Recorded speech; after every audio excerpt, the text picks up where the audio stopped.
Welcome students, आज हम देखेंगे क्लास 9 का एक्सरसाइज 4.1 उसका क्वेश्चन नंबर फर्स्ट। क्वेश्चन है the cost of a notebook is twice the cost of a pen.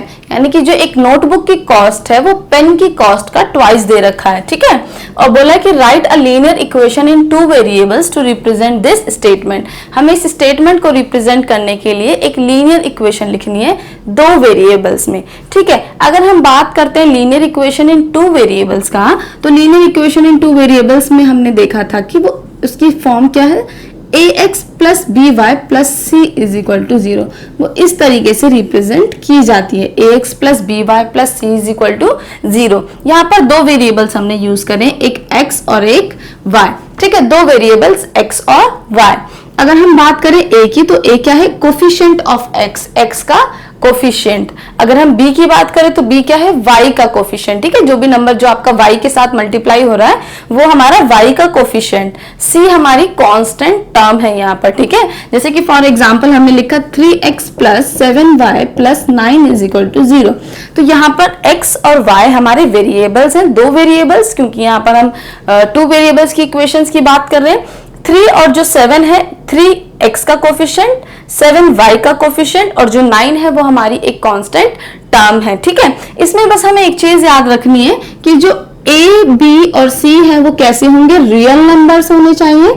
और जो a और b आपका ऐसा हो सकता है कि x जो है, x का कोफिशिएंट यानी कि a, हो सकता है कि a वहां पर 0 हो, या फिर ये भी पॉसिबिलिटी है कि y 0 हो, y का जो कोफिशिएंट है वो क्या हो जाए, 0 हो जाए। लेकिन कभी भी a और b दोनों एक साथ 0 नहीं होने चाहिए, ठीक है। जैसे हम फॉर एग्जांपल हम एक इक्वेशन लिखते हैं 0.x plus 7y plus 9 is equal to 0, ठीक है।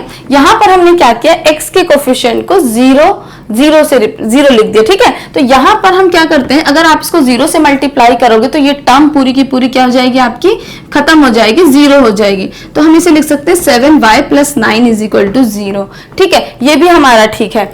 हो सकता है कि हमें ना x का कोफिशिएंट हमें कुछ गिवन हो, लेकिन हमें y का कोफिशिएंट सपोज हम 0 हो सकता है। तो अगर y का कोफिशिएंट यहाँ पर 0 है तो y वाली टर्म कैंसिल हो जाएगी और हमारे पास बचेगा 3x plus 9 is equal to 0।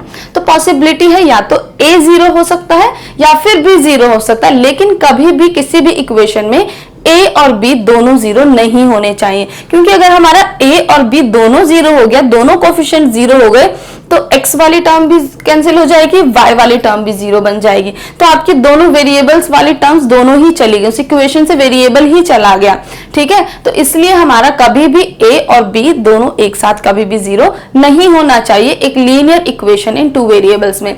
अब हम बात कर लेते हैं अपने इस क्वेश्चन की कि इसमें हमें इक्वेशन किस तरह से लिखनी है, ठीक है। यहां पर देखिए हमें क्या दे रखा है कि जो कॉस्ट है नोटबुक की, बोला जो कॉस्ट है नोटबुक की, तो cost of a notebook is twice the cost of pen. जितने का भी पेन आया है उसकी कॉस्ट का अगर हम ट्वाइस कर दें तो हमें नोटबुक की कॉस्ट मिल जाएगी ट्वाइस का मतलब 2 से मल्टीप्लाई कर दो, क्या, कॉस्ट ऑफ अ पेन, ठीक है। जैसे सपोज फॉर एग्जांपल अगर हमारे पेन की कॉस्ट है 5 रुपीज, ठीक, तो अगर पेन 5 का आता है तो आप उसको 2 से मल्टीप्लाई कर दो, आपको नोटबुक की कॉस्ट पता चल जाएगी। तो अगर 5 रुपीज का पेन है, आप 2 से मल्टीप्लाई करो यानी कि 10 जो है वो हमारी नोटबुक की कॉस्ट है। अगर पेन की कॉस्ट 10 है तो नोटबुक की कॉस्ट क्या होगी, 20 होगी। यानी कि पेन की कॉस्ट जो भी है उसका डबल क्या होगा, आपका नोटबुक की कॉस्ट होगी, ठीक है।